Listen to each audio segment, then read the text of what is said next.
I have seen some of the interviews. I think I remember one in particular with Bill Jackson's widow, Nancy. Dabney. Dabney. Dabney. Yeah. But from time to time, I've seen them, and I've never been to Jamestown. I've never been to the center. Well, I'm here to invite you, when time permits, and that we'd love to have you because, on several reasons, not only a chance to see what we're doing at the Jackson Center. I wanted to tell you just a kind of one of these remarkable coincidences. A couple days ago, I got a letter from an email from a partner in a law firm whom I had never met, and who said that his partner was a man named Bob Loftus, Robert H. Jackson Loftus, and that Bob Loftus had been a graduate of this institution in 1973. I was actually on the faculty at that point. That was my first year. I don't have any recollection of Bob Loftus. But I went back and looked. I was trying to remember because, I thought, boy, that's kind of remarkable that Jackson's grandson would still be alive.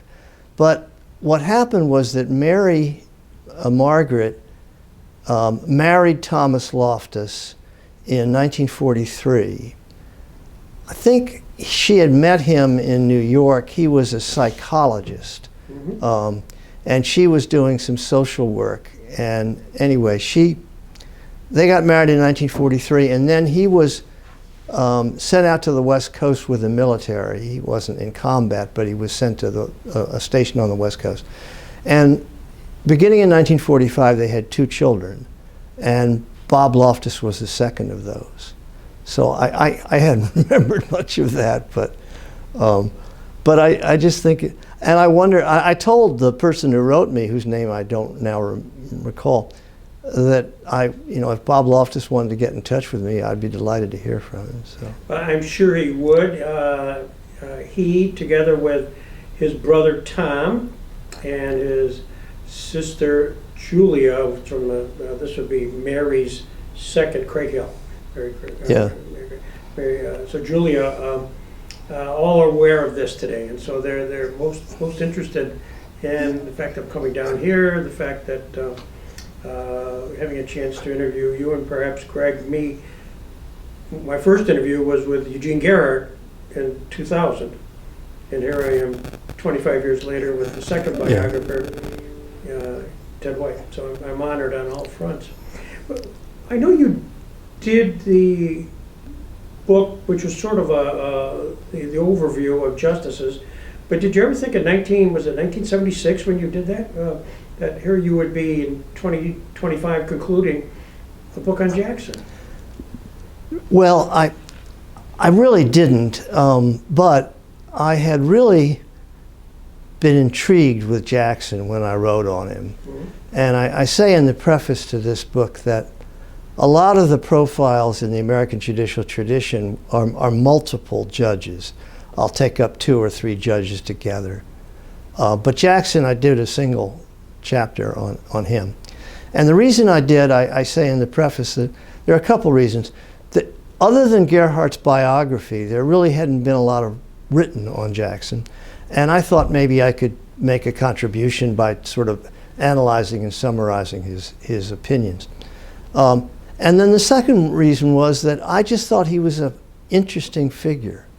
And I thought his role on the court was particularly sort of intriguing.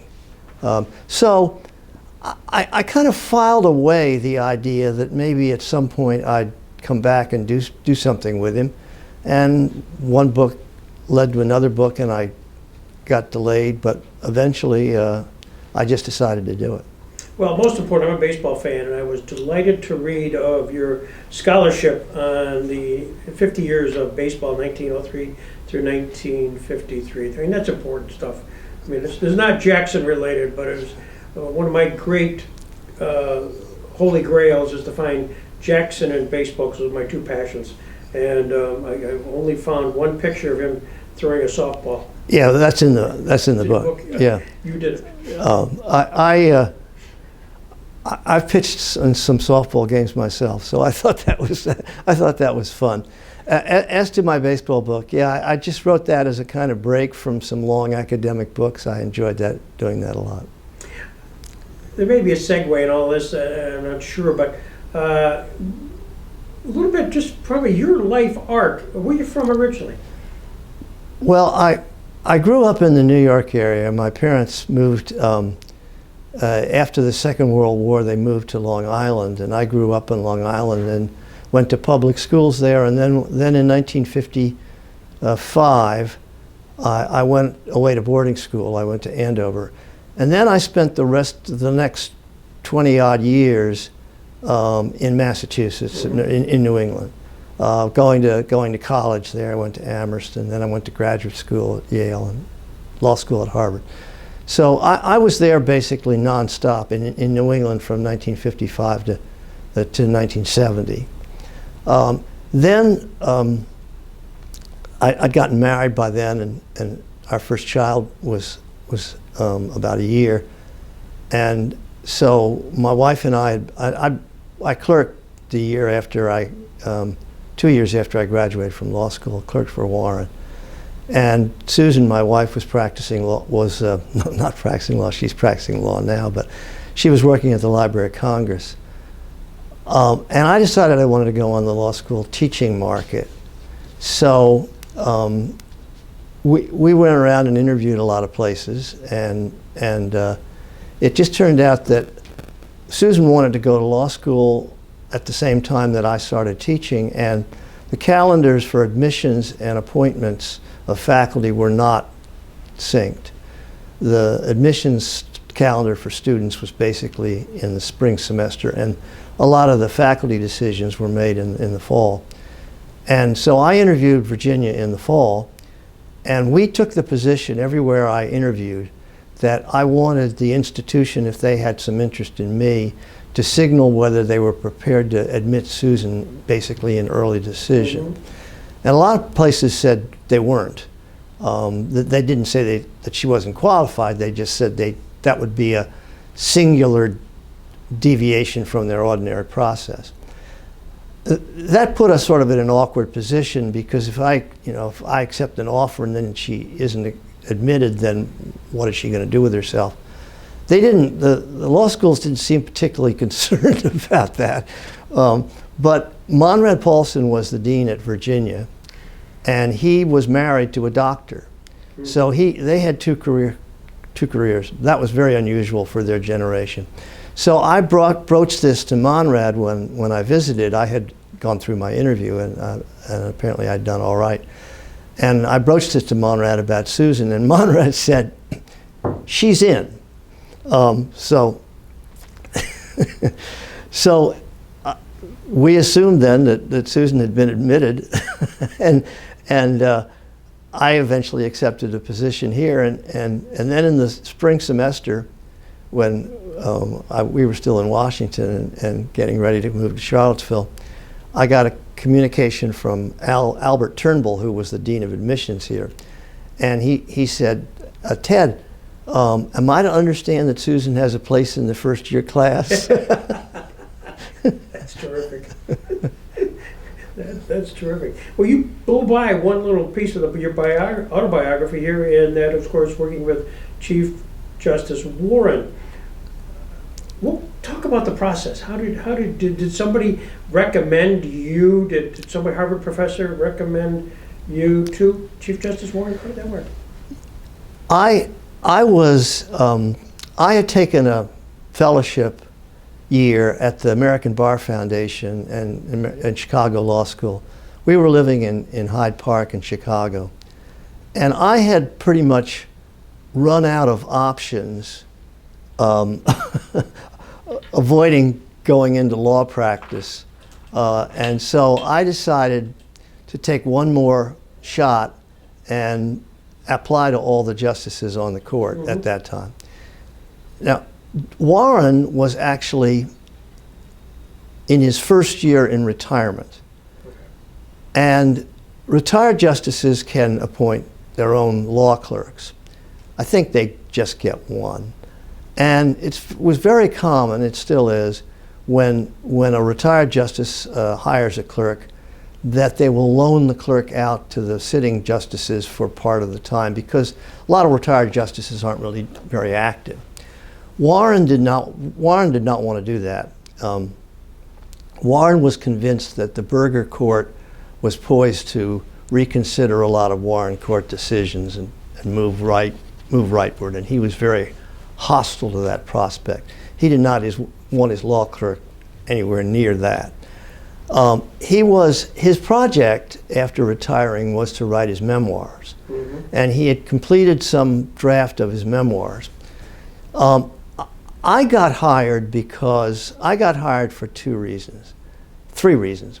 The first one was that I was the son-in-law of John Davis, who was the clerk of the Supreme Court and who knew Warren very well and who Warren liked and admired. And Warren perhaps had the misleading impression that John's son-in-law would be as successful as John had been. The second reason was that I had a background in history, and that suited me perhaps to advise Warren or work on Warren's memoirs, since a lot of the memoirs involved historical material. The third and probably the most significant reason was Dallin Oaks. Do you know who Dallin Oaks currently is? He's now the head of the Mormon Church. He's 93 years old. At that time, he was the director of the American Bar Foundation and on the faculty of Chicago Law School. So I got to know Dallin while he was out there. And Dallin had clerked for Warren. And so Dallin wrote me a very nice letter. So I applied to other justices. I didn't get any offers from other justices. And the Harvard committee, there was a sort of committee to recommend people who were in my class who were applying to the court. They didn't recommend me. My grades weren't good enough for them. I'll tell a story about that. Larry Tribe, Lawrence Tribe, whom you know about, called me up in the fall after I had applied to the justices, and he had a dual capacity. He was recommending people to Justice Stewart, and he was also the chair of the committee that recommended Harvard people generally. So he called me up and he said, "I understand you're applying to the Justice Stewart and also to other justices." And I said, "Yeah." And he said, "Well, I want to ask you a question. Can you explain why you got a B- in contracts?" and I said, "Well, I guess I just didn't do very well on the exam." I didn't. He said, "Well, I was sort of hoping you had some other justification." So at the end of the conversation, he said, "Well, I have to be frank. I don't think we're going to be recommending you." So anyway, but then I ended up with the clerkship, and I didn't do conventional law clerk work. I worked on whatever Warren was doing, and he wasn't doing much on his memoirs. He produced a draft to me when I first came on, and I wrote a lot of comments on the draft and made a lot of suggestions and tried to do my best work on that. He never got back to me with that at all. I never had any impression about whether he'd even read my comments. He was going around, and do you remember the proposal for the National Court of Appeals? Yes, I do, yeah. Warren was a big opponent of the National Court of Appeals because he thought it would cut off the court's ability to entertain certiorari petitions. So he was going around the country making speeches opposing the National Court of Appeals. He was also accepting invitations to write law review articles or give lectures. And I wrote all the first drafts of those. And I like to say two things about that process. First, Warren didn't like writing, and he especially didn't like getting started at writing. And I used to say, if Warren had a speech assignment or a writing assignment, and he was writing in the elevator, by the time he got to the bottom, he would have drafted the elevator operator to write a draft. So I would turn in my drafts of his assignments, and we would have 2 copies. We would sit in chambers, and he would have he would have a copy, and he would start reading it. I would be following along. He'd start reading it. First sentence, second sentence. No, and then he'd begin editing. And he'd go through the entire draft and replace virtually everything I'd written. And then he said, now let's go over it again. And then he'd go over it again, and he'd say, now we're getting somewhere. That's beautiful. That's beautiful. Did he ever talk about, because you wrote obviously in the Jackson biography about Brown versus Board and about relationships. Did he ever talk to you while you were in that position about Jackson and Brown versus Board and trying to get unanimity and that process? Do you remember that? No, he didn't. And I think the reason for that was he hadn't gotten in his memoirs beyond his time in California. He hadn't even gotten to the time when he was appointed to the court. So we didn't have much occasion to discuss his role on the court. The other thing I'd say about that is Warren was pretty circumspect about what he would talk about with respect to other justices. Mm-hmm. I never got a very good there would be some people that served on the court with him, a most conspicuous example being Tom Clark. Tom Clark was also retired at the time, but Warren had a chambers in the court, but he didn't mix very much with the sitting justices. And one time Tom Clark came down just to say hello to him, and they got together, and they were obviously glad to see each other, and they started talking. I imagine Warren had that sort of cordial relationship with a lot of the people that he was colleagues with. He could be a very, disarmingly informal and gregarious personality. He really wasn't that down deep, but he was a politician. Okay. But I never got any information about his role in Brown. I had to derive that from other sources. In your explanation of some of the attributes of Chief Justice Warren, I really harken back to the book, which I really, really enjoyed, on Jackson, about the writing of opinions, where he took the lead in writing opinions, drafting them up and then handing them off to look at, and maybe went through first, second, sixth, 12th drafts, who knows, just right. to almost counter to that, and the fact that he did write a lot about his memoirs. He did get far along because you used it as the basis of your book. Do you pause about a little bit, like kind of the Warren Jackson, kind of your 1 year experience with Warren and how you've understood Jackson? Oh, they were very different personalities with respect to writing opinions. Jackson's clerks, as far as I can determine, never really wrote any of his opinions.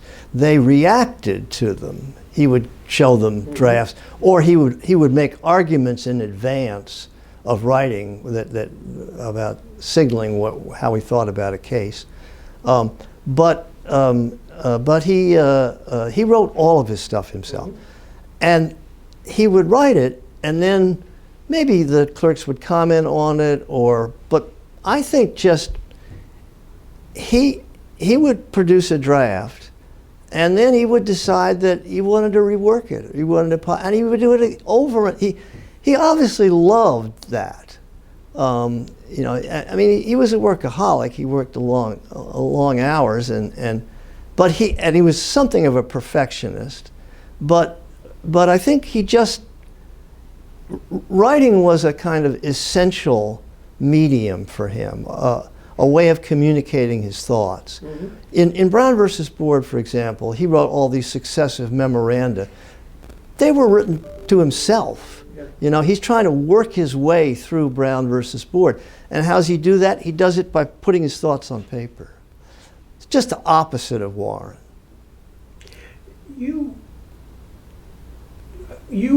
If you had to sit down and today, and you had an opportunity to have dinner with Robert Jackson, having just done all you've done here, and you'd say, I'd love to sit down and ask him a couple of questions.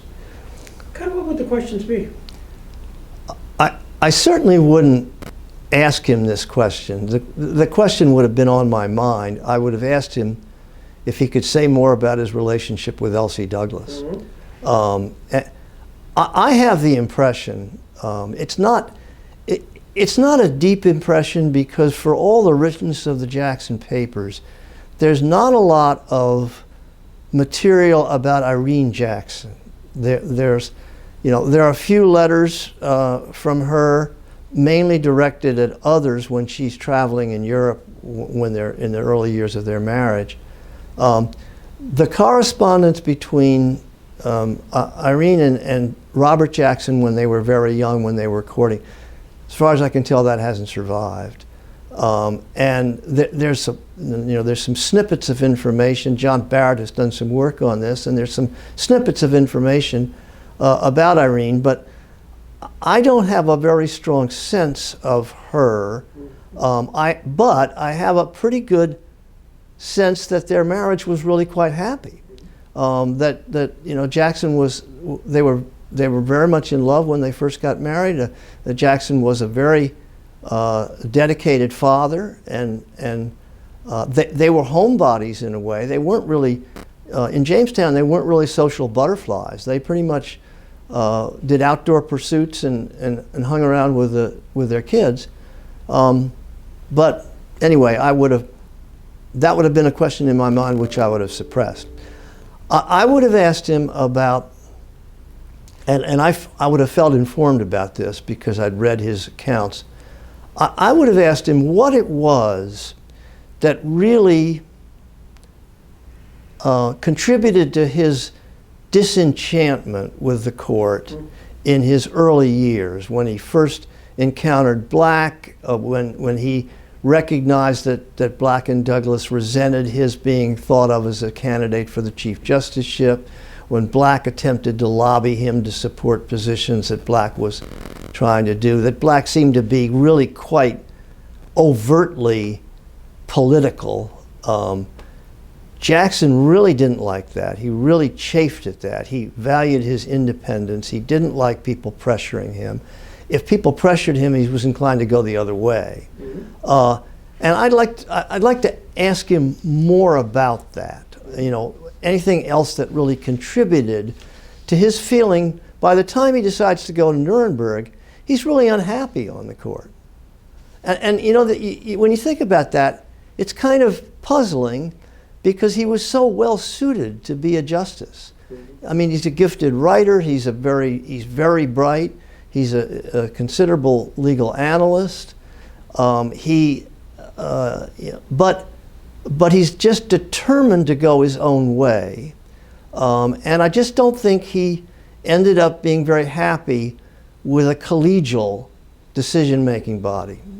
He likes to do things himself. So I would have wanted to ask him about that. Then I would have asked him about Nuremberg. What were his biggest frustrations trying to set up the tribunal and deal with the Russians and deal with the French and deal with the judges? He was very annoyed at the judges giving the defendants latitude to roam freely in their responses to examination.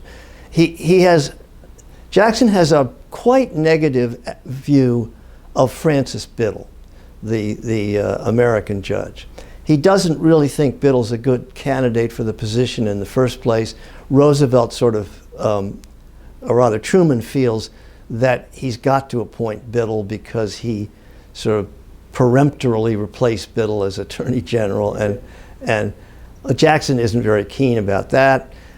Biddle tries to bring over his wife. Jackson doesn't like the idea of wives there. His wife subsequently leaves. And then Biddle participates in these rulings that the judges make that are very favorable to the defendants and hamper Jackson in his prosecution. And I'd like to learn more about that. This is November, by for the camera, this is November 6th we're doing this, and November 7th is the national release of the movie Nuremberg, which of course one of the characters portrayed is Robert Jackson. I don't know if you've seen it in advance, but it's out tomorrow nationally, and if you had to have a sense of what it is that people would walk away from of Jackson at Nuremberg, what would you think, given your studies, what would you think you'd like to see? People's reaction? Yeah, well, I haven't seen the movie. My wife and I looked at local theaters to see if it was going to be out on the 7th. We haven't found information that it has yet. Sometimes the Charlottesville theaters are a little later than others. But there was a lot of commentary at the time of the trials, and there's been a certain kind of mythology about Jackson's relationship with Hermann Göring, centering around the fact that some commentators believe that Göring was very effective in sort of his repartee with Jackson, and Biddle has an account about how frustrated Jackson got at one point.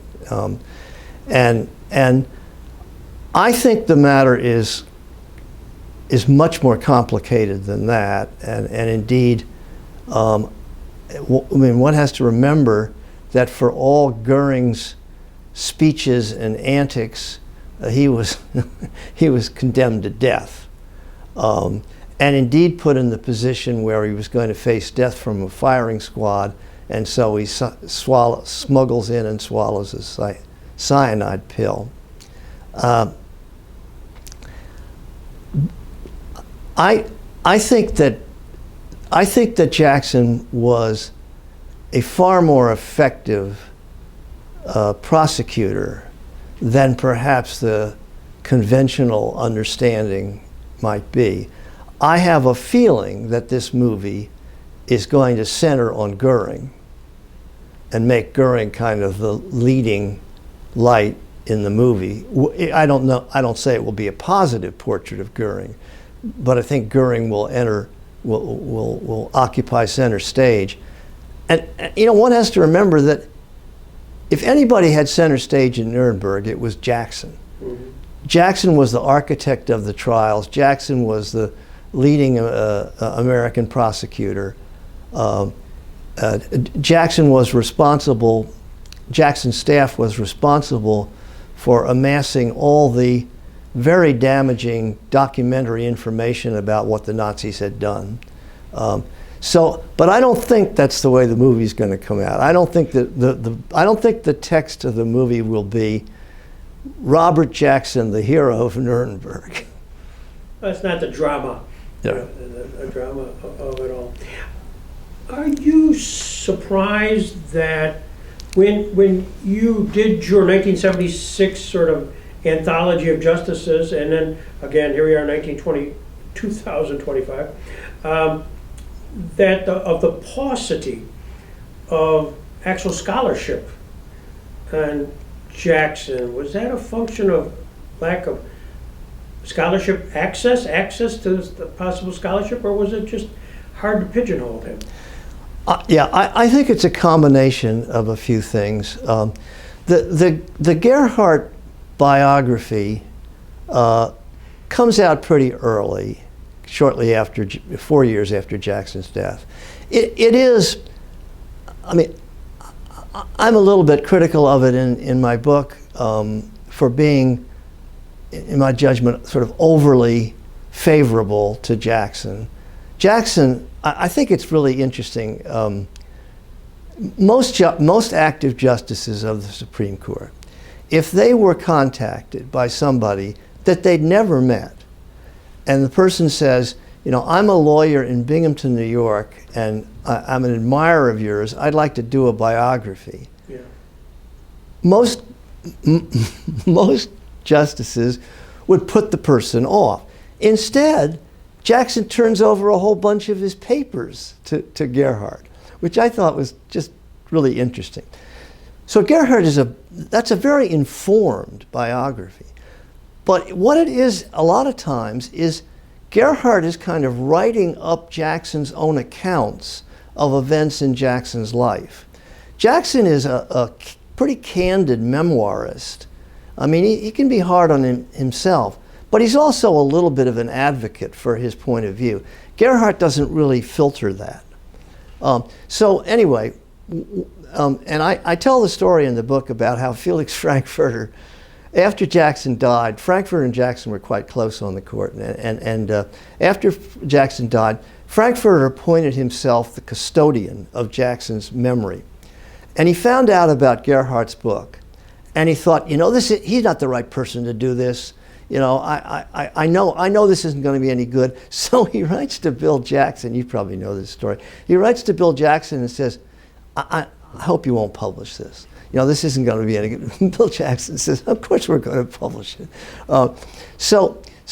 Anyway, the Frankfurter then decides that in typical Frankfurter fashion, he's going to recruit a proper Jackson biographer. And so he arranges for the Jackson papers to be transferred to Philip Kurland at Chicago Law School. Philip Kurland, a very accomplished scholar, and a person who would have been quite a good choice to write the Jackson biography, but he just doesn't get around to doing it.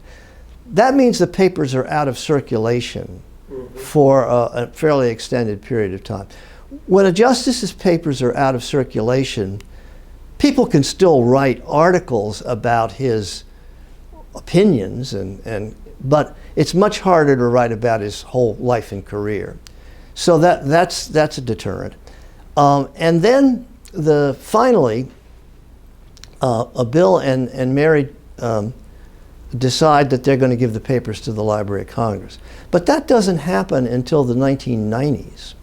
So there's a pretty long stretch between the appearance of Gerhardt's biography, where nobody except Phil Kurland have access to the Jackson papers. The other thing you mentioned, did people just find it hard to write about? Well, he's a complicated subject to write about as a justice. He's not completely predictable. He's certainly not ideologically left or right in any systematic way. He has these sort of brilliant opinions, episodic opinions, but over the course of his career, it's a little difficult to discern a pattern. So it may have been difficult for scholars to try to sort of characterize him in some kind of definitive way. In any event, there's some work on him. There's a very good piece by Louis Jaffe while Jackson is still on the court. But there's not, you're right, there's just not a lot. And then once the papers go into the Library of Congress, and I started getting interested, the Library of Congress is shut down with COVID. So I just think it was kind of, it happened with Holmes, it happens with a lot of justices. Some particular person is designated an authorized biographer and given access to papers and then doesn't complete the task or takes a very long time to do it. And in the meantime, nobody can really work hard on the project. The other thing is I didn't really consider this when I started thinking about writing this. I started thinking about writing this about 2019. But of course, Jackson is now more in the public eye because of the Youngstown concurrence and the way it appeared in the United States v. Trump. And of course, in the Watergate, in the Nixon tapes case. And so that concurrence, which is a sort of framework for executive power, has become increasingly important with all the executive power issues that we have today, especially when there's apparently some foreign affairs component in them. And so people are continuing an interest in Jackson just because of that. So it turns out to have been quite a timely Exactly. thing for me. Well, yeah, that, coupled with the movie, which has gotten all kinds of publicity and conversation, and your book, your timeliness of the book. Was there a surprise factor as you were, you have a basic knowledge of a 1976 when you wrote that, and a basic knowledge just because of your profession. But as you're now digging deep dive, and you talk about the Jamestown part, you talk about the public part, Nuremberg part, was there surprises saying, "Oh, I didn't appreciate all this"? Yeah, there were some. The first was I was really surprised in learning more about his background, that his family were essentially farmers, and he's the first person in their family to have even aspired to go to college. He doesn't go to college. He decides he's going to join a law office. His father opposes that. I'm not sure what his father's plans for Robert Jackson might have been. I can't imagine Robert Jackson going back on the family farm. He was obviously a very gifted kid. He takes another year in high school where his teachers gravitate to him and encourage him to go on. He picks up law very quickly. He's establishing a successful law practice with just 1 year of law school and no college attendance. So one surprise is just how he emerged out of his family background. Another surprise is, I knew this a little bit about Jackson, but when I wrote about him in the American judicial tradition, I concentrated on his role on the court. I didn't pay close attention to his role in Washington from 1934 to 1941. Mm-hmm. He does an amazing number of things in Washington in that interval. He's in the Bureau of Internal Revenue office and he prosecutes Andrew Mellon. He argues cases before the Supreme Court. He takes on the project of writing the struggle for judicial supremacy, which is a kind of effort on the part of the Roosevelt administration to say, oh, well, maybe we lost the court packing, but we won the war. Yeah. He's doing this while he's Solicitor General and Attorney General. He's 4 years after he arrives at Washington, he's Solicitor General of the United States. 2 years later, he's Attorney General. From 39 on, he's been a candidate on the short list for the Supreme Court. I mean, that's an amazingly meteoric rise. And I'd say, if I were to say, people were to ask me, well, what is the single most impressive feature of Robert Jackson professionally? I would say he had an amazing ability to learn things from the ground up, learn them quickly, and master them. He just was, he liked doing that. He liked doing it himself. But he's just one of the quickest studies one can imagine, and one of the most gifted legal minds I've ever encountered. So that was, I won't say it was a surprise, but it was reinforced. The book is now out. It's been out for, gosh, I think I might have gotten the first copy even before you and I talked. I don't think it actually gotten a hard copy yet, but so it's not been out long. But have you had folks giving you comments? Have they been writing reviews? Have they been giving you constructive criticisms at all? I've had a lot more people email me than with a couple of my previous books. It strikes me that there's more attention to this. Mm-hmm. I haven't seen what I would describe as a full review. There,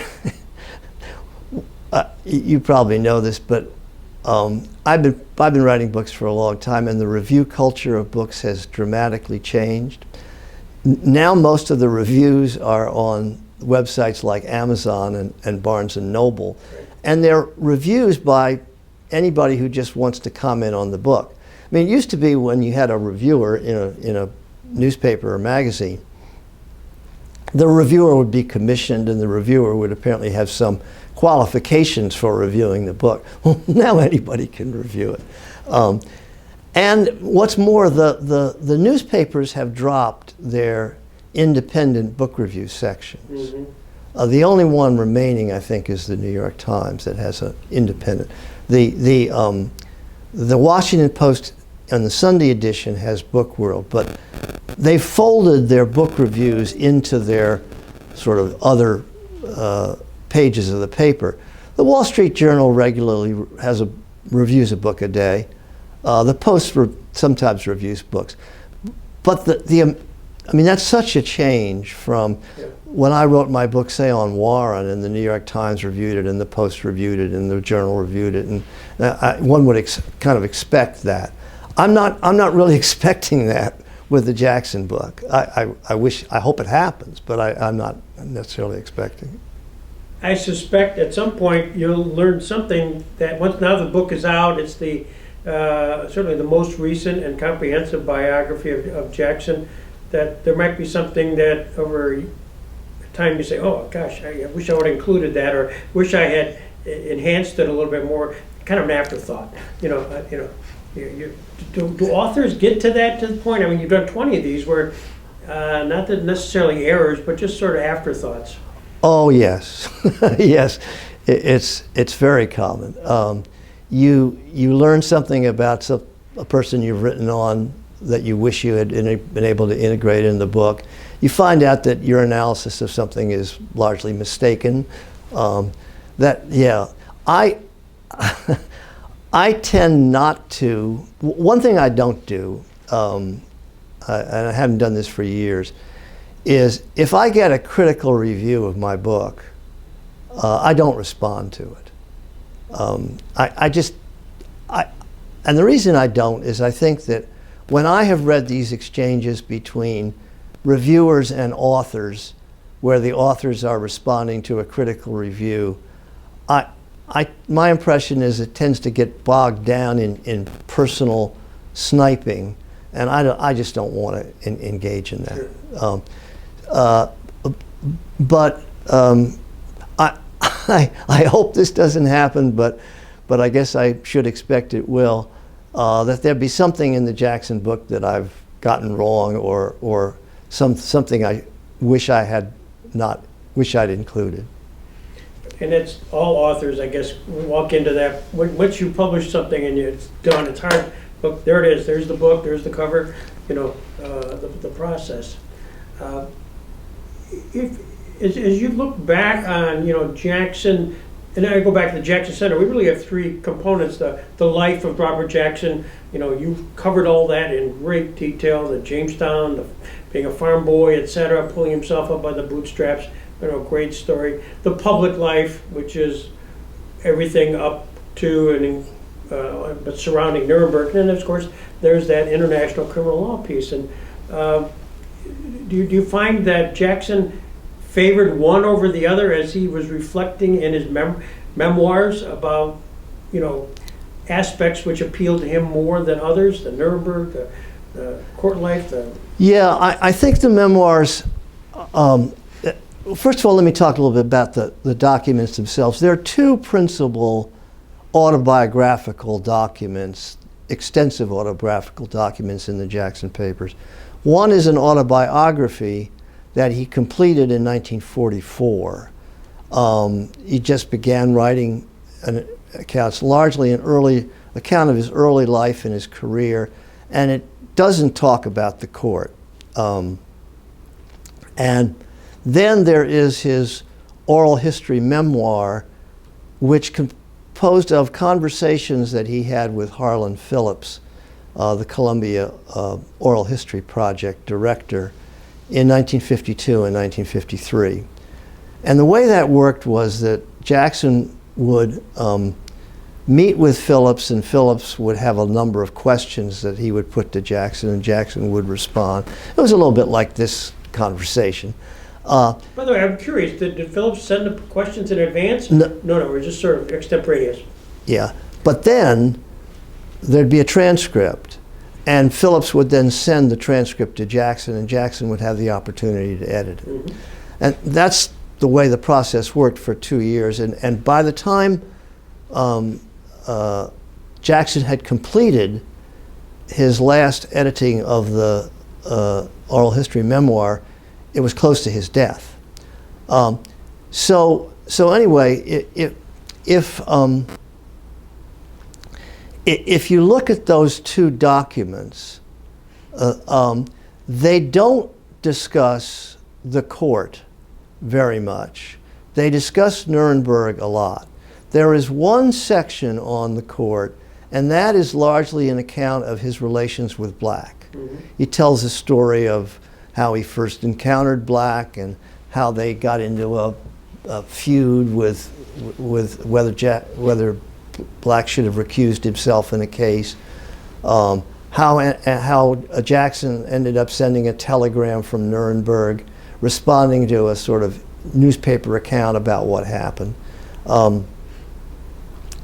None of which was particularly favorable to Jackson or Black, and may well have cost Jackson the Chief Justiceship. But anyway, that's the only discussion of court life in either of those documents. Mm-hmm.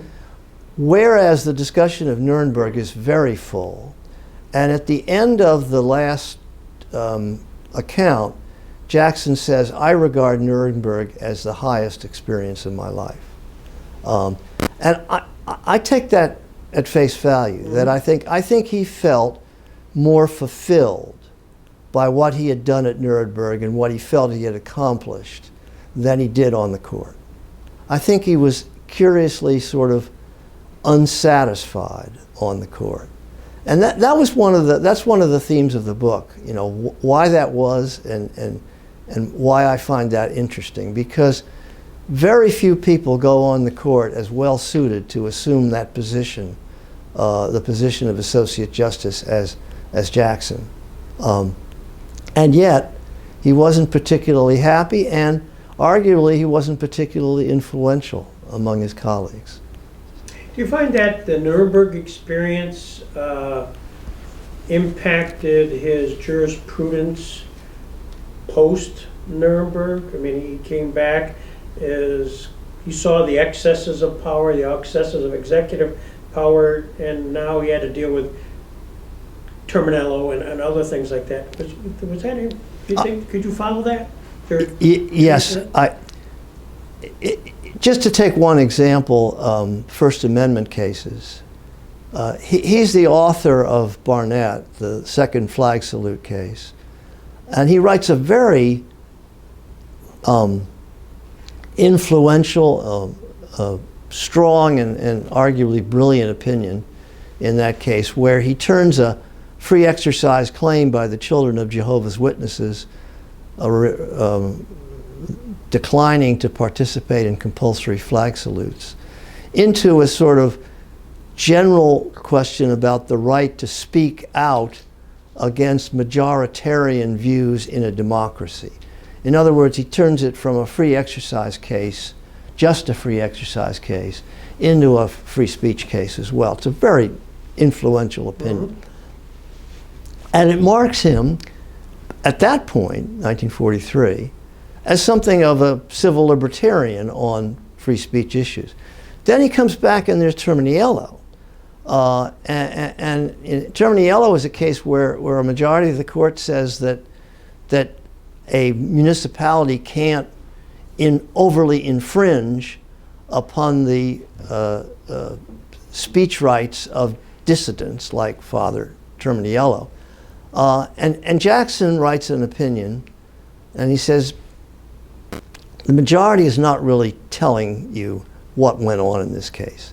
And then he goes through a elaborate factual analysis of exactly what went on in the setting where Termini Yellow's speech was ultimately censored, and ends up saying, I think it was clearly, I think it was clearly a breach of the peace, contributing to a breach of the peace.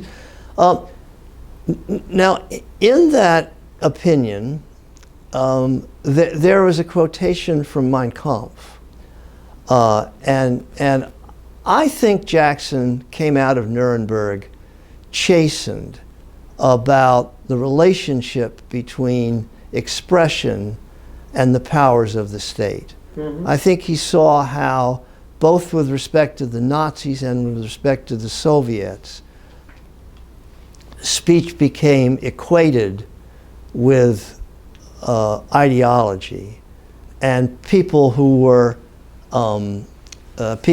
dissidents were kind of factored into the larger state plan. And I think he decided that maybe he should worry about that over in the United States. So, yes, I think after Nuremberg, he is his perspective is decidedly post-Nuremberg. Mm-hmm. That is to say, it's informed by what he saw and what he understood over there. Robert Jackson had an opportunity, potentially, to be a Chief Justice in 1941, 46, 53. Would he have been a good Chief Justice? I'm not at all sure about that. And the reason I'm not at all sure is the Chief has dual roles in a way that none of the other justices do. The second role for the Chief is prospective conciliator of the other justices. That is, someone who provides a force for consensus or coalition building, or the idea that the court is speaking with one voice, or at least is not totally fragmented. That is part of the agendas of chiefs, whether they like it or not. Rehnquist had to assume that role when he became Chief Justice. He certainly wasn't that way as an Associate Justice. I don't think Jackson, first of all, I don't think he would have liked trying to persuade other people in building consensus. I think he valued independence.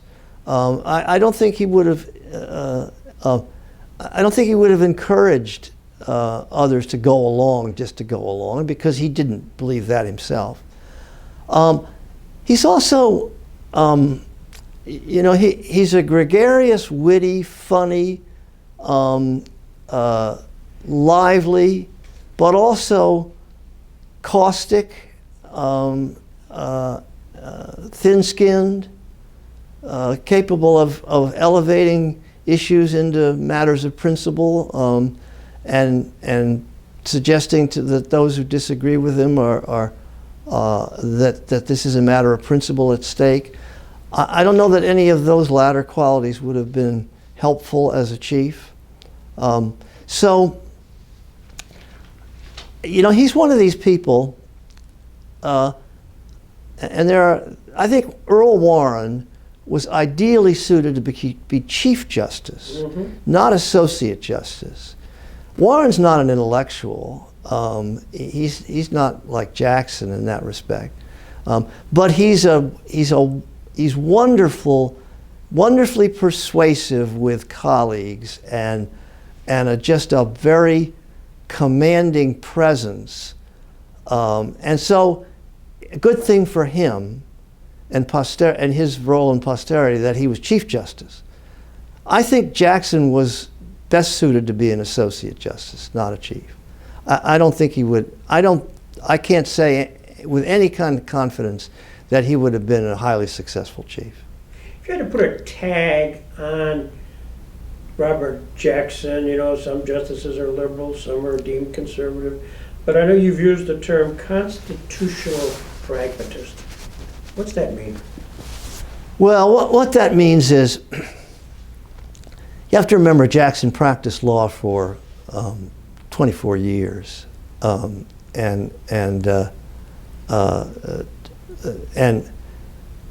it was a general practice. He's highly aware of what's going on, if you will, in the streets. That is, what are the practical consequences of the positions he's taking. He carries that over into the court. And one of the things he's interested in ascertaining in a case is what's going to happen if we decide this case this way? What's going to happen at the ground level? You know, what are the immediate practical consequences of our decisions?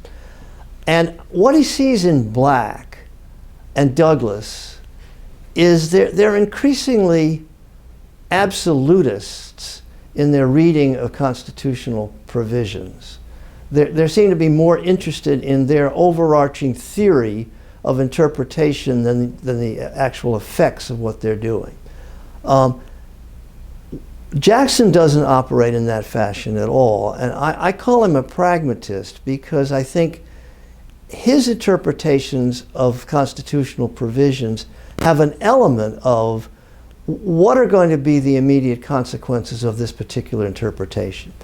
So that means that he's not consistent ideologically as a constitutional interpreter. You know, sometimes you might want to call him a liberal, sometimes you want to call him a conservative. I reject those terms for the term pragmatist. And I also think, although I have no reason to know, I think if he'd stayed on the court, if he hadn't had a heart attack and he'd lived out a normal term into his, let's say, 80s or so, that is, he would have ended up being on the Warren Court for the entire time of Warren's tenure. I don't think he would have gone along with all of the Warren Court reforms. I think his position would have been closer to that of Harlan or Frankfurter than it would have been to, let's say, Brennan or Warren. Mm-hmm. He could turn a phrase, and is oft quoted. You know, you see that more and more if you call Google alert, and you'll see Robert H. Jackson quoted a quote, and they take it maybe in context, maybe out of context, but he could he could have good command of the King's English. Was that something you walked away from? As I think you mentioned there may be one or two justices that actually could take their phraseology and turn it into an anthology. Yeah, there's only two that have been anthologized, and Jackson is one. Holmes is the other. And Holmes had a comparable gift for the sort of turning a phrase. I'd say there's a difference between the two. People complained about Holmes's aphoristic style, that it evaded analysis, that it substituted a sort of engaging comment, often with an ambiguous interpretation, arresting, but hard to fit into some kind of legal doctrine. I don't think people complain about Jackson in that way. I think what they say about Jackson is he vividly expressed the particular principle or argument that he was making. There's just no question he's a gifted writer. Now, I want to say one more thing about that. I would say over the justices that I've encountered, there are four that are at the very top rank of writers. One is John Marshall, another is Holmes, another is Cardozo, Benjamin Cardozo, and Jackson is the fourth. Mm-hmm.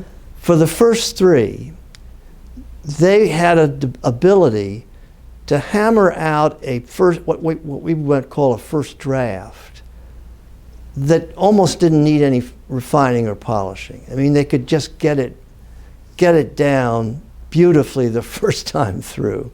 They were just talented in that way. I don't say Jackson wasn't talented in that way, but he never thought the first draft was satisfying enough to him. He wanted to do it over and over again. And so I have a chapter on him as a writer, and I I raised that question. I said, why did Jackson continually polish and rewrite and rewrite? And I think the answer to that was he just liked writing. He not only writes opinions, and he writes books, he writes speeches, but he also records almost all the events that he participates in. He writes them down. That's why the Jackson papers are so rich. Mm-hmm. They're just accounts of nearly everything. His case files are rich. It's just, you get the feeling that something's going on that he's engaged in, and he's writing about it. When people pick up your book, and I highly recommend it, and they finish it, what do you hope when they close the book, they get out of it? I hope they're, I guess what I'd call reintroduced or introduced to Jackson. I think Jackson is one of the unique figures in American legal history. I think his career is astonishing in many respects. I think what I'm calling his relatively unfulfilled tenure as a Supreme Court justice is very interesting. I think his contributions at Nuremberg are interesting. And I don't think he's particularly well known at this point to the general public. I don't believe, I'm not expecting that the average citizen is going to necessarily read this book. But I hope that people that are interested in the court and interested in justices and legal figures in American legal history will learn some more and appreciate him.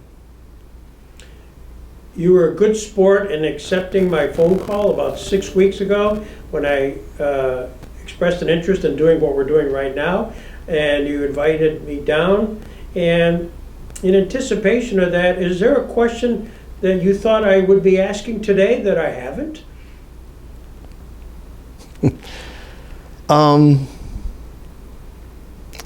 Not really. I think you've obviously done a lot of homework for this event. You've read the book. You've got a lot of questions that you were interested in asking, and some of them are questions that other people have asked me in other sessions. But what you bring is, I think what you bring is, you're from Jamestown. You know the story from the bottom up. And it's been interesting to talk to you about that. Well, he was obviously one of Jackson's absolute favorite law clerks, and I love the interchange between the two when Jackson is finishing up his Brown prospective concurrence, and he sends Prettyman a copy, and Prettyman says, and Jackson starts it by sort of making the case for why overruling Pressy is weak, legally weak. And Prettyman says, if you're going to end up eventually concluding that Pressy should be overruled, I don't know why you start your opinion acting as if you're almost embarrassed to do that. Why don't you start, and then he makes, and I think if Jackson had actually written a concurrence, it would have been, he would have revised it to reflect that. But then there's a I quote this in the book, you probably saw it. One of the fascinating things about Jackson was he was, although he was gregarious and kind of could be quite a entertaining companion, he was also reserved. That is, there was a kind of barrier that he put up between others and getting to know him intimately. And Prettyman tells this story about how they went on a fishing trip together. And, he'd come back from the fishing trip and he said, I just got this sense that, what he's saying is, I like you, I think we get along together, I've enjoyed working with you. But he didn't say it directly, and I never actually got that impression. I thought that was fascinating. But it's clear that Jackson was crazy about him. I mean, after all, he and and Bill Jackson edit the posthumously lectures. Thank you. Well, thank you, Greg, for getting in touch. And if you ever want me to come to Jamestown, I will. Well, you count that as a guarantee. I'll make sure it isn't during a snowstorm. I remember, I have a story about that. I can't remember what the college was, but there was a college in upstate New York that invited me to give a lecture. And it was in early December or not late November anyway. It was at a time when there might have been weather. And I remember thinking, well, I mean, I guess I'll do this. I sure hope I don't get stuck in a snowstorm. So I get up there, and I give the lecture, and I'm flying out the next day, and as I drive to the airport, it starts to snow, and it really comes down, and I think, oh my God, I hope our plane can take off, but it's just exactly what I was worried about.